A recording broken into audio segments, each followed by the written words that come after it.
दोस्तों, प्यारे देशवासियों, नमस्कार। मैं श्याम रंगीला कॉमेडियन हूं और आज आपसे मन की बात करने आया हूं। आप सबके मन में सवाल है कि जो हम न्यूज़ में सुन रहे हैं, क्या श्याम रंगीला ये सत्य बोल रहा है? कहीं मजाक तो नहीं है? कॉमेडियन है तो मजाक कर रहा होगा। लेकिन दोस्तों, ये मजाक नहीं है।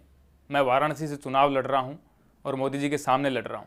प्रधानमंत्री नरेंद्र मोदी 2014 और 2019 की तरह इस साल भी वाराणसी लोकसभा सीट से चुनाव लड़ रहे हैं। उनके खिलाफ दिल्ली के मुख्यमंत्री अरविंद केजरीवाल और यूपी कांग्रेस के अध्यक्ष चुनाव लड़ चुके हैं।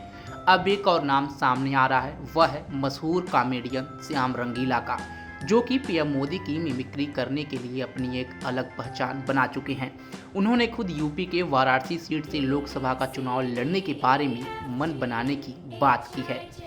आपको बता दें कि श्याम रंगीला एक निर्दलीय उम्मीदवार के तौर पर चुनाव लड़ने की योजना बना रहे हैं। उन्होंने कहा कि वह वाराणसी में मतदाताओं को सूरत और इंदौर के विपरीत एक वैकल्पिक विकल्प प्रदान करेंगे। आपको बता दें कि सूरत से भाजपा के मुकेश दलाल और इंदौर से शंकर लालवानी निर्विरोध चुनाव जीत चुके हैं। आखिर कौन है ये श्याम रंगीला, तो आइए जानते हैं। श्याम रंगीला का असली नाम श्याम सुंदर है। उनका जन्म 1994 में हुआ था और वह राजस्थान के हनुमानगढ़ जिले के मानक थेरी वर्नी गांव से आते हैं। शुरुआत में एनिमेशन कोर्स करने के बाद श्याम रंगीला की कॉमेडी के प्रति दीवानगी ने उन्हें मिमिक्री और स्टैंड अप कॉमेडी की ओर प्रेरित किया। 2017 में the great Indian laughter challenge के मंच पर श्याम रंगीला की प्रधानमंत्री नरेंद्र मोदी की नकल ने उन्हें प्रसिद्धि दिलाई। यह वीडियो सोशल मीडिया पर वायरल हो गया और उन्हें रातों रात स्टार बना दिया। उन्होंने कांग्रेस के पूर्व अध्यक्ष राहुल गांधी की भी नकल की है। 2022 में श्याम रंगीला राजस्थान में आम आदमी पार्टी में शामिल हो गए थे। पार्टी में शामिल होने से पहले उन्होंने अपने ट्वीट में पीएम मोदी को भी टैग किया और कहा कि यह निराशाजनक है कि टीवी शो में नहीं जा सके क्योंकि लोग आपसे डरते हैं, पूछ रहे हैं कि क्या उनकी मिमिक्री करना अपराध था। श्याम रंगीला ने दावा किया कि उन्होंने 2014 के आम चुनाव में पीएम मोदी और भाजपा का समर्थन किया था। हालांकि उन्होंने कहा कि पिछले 10 वर्षों में राजनेता के व्यंग और नकल के प्रति बढ़ती असहिष्णुता ने उनका मन बदल दिया और उन्हें राजनीति में उतरने के लिए मजबूर कर दिया। आप भी सुने श्याम रंगीला ने वाराणसी में चुनाव लड़ने के लिए क्या कहा और वो क्यों लड़ रहे हैं। दोस्तों, प्यारे देशवासियों, नमस्कार। मैं श्याम रंगीला कॉमेडियन हूं और आज आपसे मन की बात करने आया हूं। आप सबके मन में सवाल है कि जो हम न्यूज़ में सुन रहे हैं, क्या श्याम रंगीला ये सत्य बोल रहा है? कहीं मजाक तो नहीं है? कॉमेडियन है तो मजाक कर रहा होगा।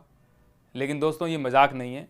मैं वाराणसी से चुनाव लड़ रहा हूँ और मोदी जी के सामने लड़ रहा हूँ।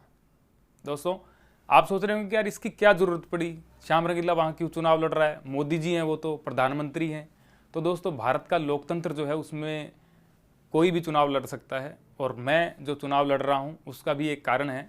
और वो कारण जैसे हमने देखा है पिछले दिनों, सूरत में जो हुआ, चंडीगढ़ में जो हुआ, इंदौर में जो हो रहा है, तो मुझे लग रहा है कि कहीं ना कहीं वहाँ ऐसा नहीं हो जाए कि कोई है ही नहीं कैंडिडेट, लोग वोट किसको देंगे।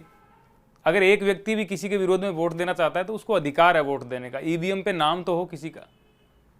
लेकिन मुझे ये डर है कि कहीं वहाँ भी ऐसा ना हो। तो मुझे लगा कि संसदीय क्षेत्र वाराणसी में जाने से ये प्रभाव बहुत पड़ेगा, मेरी आवाज़ लोगों तक पहुँचेगी और वाराणसी की जनता जो है वो भी मुझे बुला रही है। मुझे इतना प्यार मिला है, मैंने जब इस चीज़ की घोषणा की तो उसके बाद में जो लोगों का मुझे प्यार मिला है, मैं बहुत उत्साहित हूँ उससे। और साथियों, मैं बहुत जल्द वाराणसी आ रहा हूँ और जैसे कि मोदी जी ने कहा है, भाइयों बहनों, जो जिस भाषा में समझेगा मैं उसको उसी की भाषा में जवाब दूंगा। तो दोस्तों, मैं भी मोदी जी को उन्हीं की भाषा में जवाब देने के लिए आ रहा हूँ। चुनाव को लेकर दोस्तों मैं उत्साहित तो हूँ, लेकिन मैं पहली बार लड़ रहा हूँ, तो आप सबका मुझे सहयोग चाहिए होगा। जैसे आप सबका प्यार और सहयोग मिल रहा है वैसे मुझे और भी सहयोग चाहिए होगा, क्योंकि मुझे ये नहीं पता है कि चुनाव में नामांकन कैसे दाखिल करते हैं, वहाँ पे कार्य कैसे करते हैं, ग्राउंड लेवल पे कैसे काम करते हैं। तो मुझे आप सबसे तन मन और धन की भी आवश्यकता होगी। मेरे पास इलेक्टोरल बॉन्ड नहीं है, मैंने किसी से लिए नहीं है, तो मुझे धन की तो आवश्यकता पड़ेगी, तन की भी मन की भी पड़ेगी। तो आप तन मन धन से मेरा सहयोग कीजिएगा और वाराणसी में जो भी मेरा सहयोग कर सकते हैं, जो लोग चाहते हैं कि श्याम रंगीला को सपोर्ट करें, तो वो किसी भी प्रकार से मुझे संपर्क कर सकते हैं। और मैं बाकी लोगों से भी कहना चाहूँगा कि आप भी निसंकोच मेरे साथ जुड़ सकते हैं। दोस्तों, मैं बाकी के अपडेट भी आपको देता रहूँगा कि मैं कब वाराणसी आऊँगा, बाकी चीज़ें मुझे पता चलेगी तो मैं बताऊँगा कब मैं नामांकन दाखिल करूँगा।